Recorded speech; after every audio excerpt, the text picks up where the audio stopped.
em média, ele custa R$40 de material para mim. R$40 um quadro desse aqui. E aí, valor de venda, eu vendo de 200 a 220. Se a pessoa quiser alterar alguma coisinha aqui, a gente altera. Então, você vê o tanto que dá para ter de lucro, o valor que dá. Eu faço a minha continha aqui e eu consigo chegar no valor final. Só que o que eu quero mostrar para vocês é que com os quadros dá sim para ganhar dinheiro. Dá para ter uma boa renda. Se um quadro desse aqui é R$200, se eu vender 5 quadros no mês, já vai dar quanto? 5 vezes 200 mil. Se eu vender 10 quadros, 2 mil. E aí vai variando, né? Eu tenho quadros que eu gastei R$70 para fazer e eu vendo ele por 395. Então, eu estou dando uma média para vocês poderem ter noção. Mas realmente, com os quadros, dá para ganhar dinheiro, porque ele é um quadro que ele é um objeto que ele virou. Ai, a palavra fugiu aqui, gente. Virou objeto de desejo das mães. É objeto de desejo e elas vão pagar. E ainda mais em lugares que tem escassez, né? Porque esse tipo de material a gente não acha em qualquer lugar.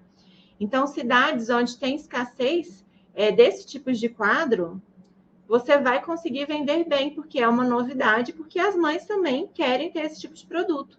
Então, eu vendo para o Brasil inteiro por conta disso. Eu vendo para o Sul, Bahia, Maranhão, Manaus, Piauí, Pernambuco, Espírito Santo.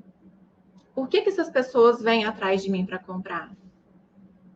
Os quadros são bonitos, são, mas poderia ter alguém lá fazendo quadros tão bonitos quanto os meus, né? Mas o problema é que não tem. Então, você está vendo que está faltando também artesãs para fazer esse tipo de trabalho?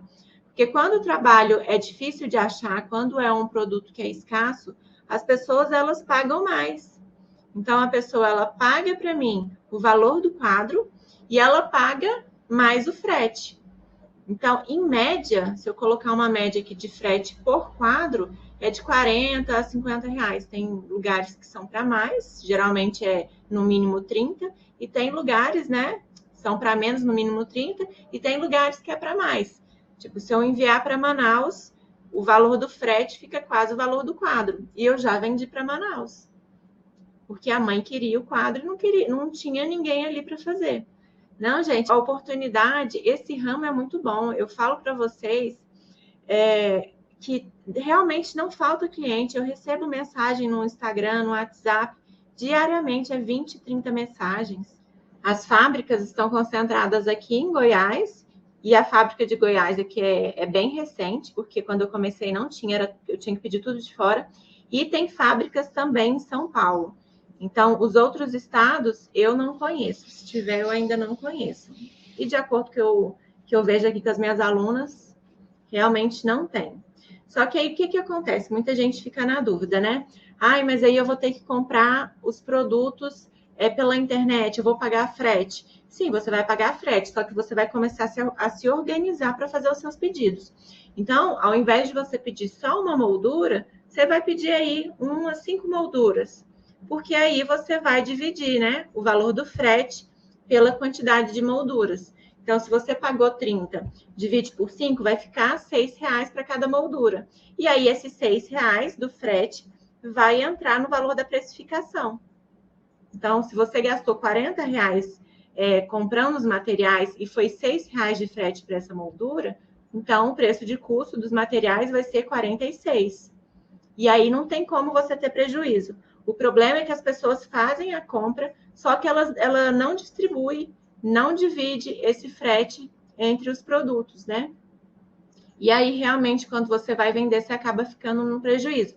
Mas a maioria das vezes que acontece é essa dificuldade na hora de precificar. É a dificuldade na precificação do seu produto. Então, quando você aprende a precificar, você vê o tanto que você deixou de ganhar. Muitas vezes, o valor que vocês vendem é só para pagar o custo que você teve. Paga o custo de material e olhe lá se pagar o combustível que você usou para buscar em algum lugar ou para levar no correio, né? Porque tudo isso tem que contar. Então, o combustível, ele também tem que entrar no valor da sua precificação. Você faz uma média aí de quanto você gasta por mês no seu ateliê para ir buscar a encomenda, para levar a encomenda no correio, e aí divide pela quantidade de produtos que você vende. Porque isso no final do mês vai fazer diferença. Às vezes é R$1, R$2, R$3 que fica, mas no montante, né, no final do mês, no final do ano, é muito dinheiro que fica para trás.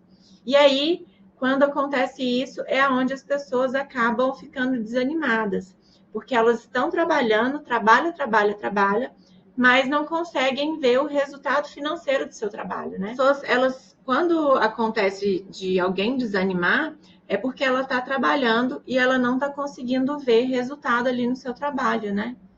Então, isso realmente desanima qualquer um.